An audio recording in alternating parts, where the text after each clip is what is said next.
Mumaith Khan SIT విచారణకు హాజరయ్యారు. నిన్న రాత్రి హైదరాబాద్ చేరుకున్న ముమైత్ ఖాన్ రాత్రంతా రహస్య ప్రాంతంలో ఉండి సరిగ్గా విచారణ సమయానికి సిట్ ఆఫీస్కు వచ్చారు. చార్మి తరహాలోనే ముమైత్ ఖాన్ ను 4 సభ్యుల మహిళా ఆఫీసర్ల బృందం విచారించనుంది. ఒక అసిస్టెంట్ ఎక్సైజ్ సూపరింటెండెంట్, 3 సిఐలు ఈ టీంలో ఉంటారు. 10 గంటల నుంచి సాయంత్రం 5 గంటల వరకు విచారణ కొనసాగే అవకాశం ఉంది.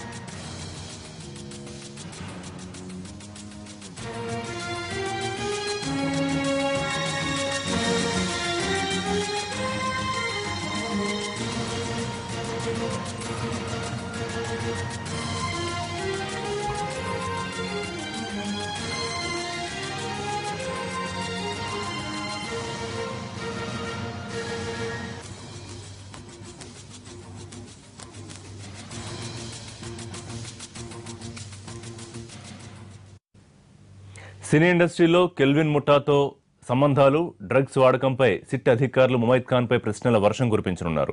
నెదర్లాండ్కు చెందిన అంతర్జాతీయ డ్రగ్ సరఫరాదారుని ఇప్పటికే అరెస్ట్ చేసిన ఎక్సైజ్ బృందం సినీ పరిశ్రమకు చెందిన వాళ్లకు డ్రగ్స్ ఎక్కడెక్కడి నుంచి సరఫరా అవుతున్నాయో కూపీలాగుతున్నారు.